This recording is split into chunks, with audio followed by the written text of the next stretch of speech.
Good evening mga idol.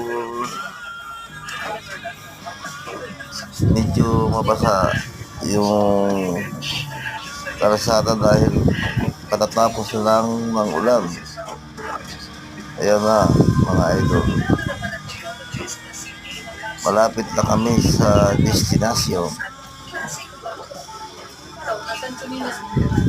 Sa travel kami sa ngayon. Ayan. Nakikita ang mukha ko sa side mirror. Habang nag-travel, nag-video ako guys. Thank you for watching. God bless. Kasama ko yung mga team nasa likod lang guys.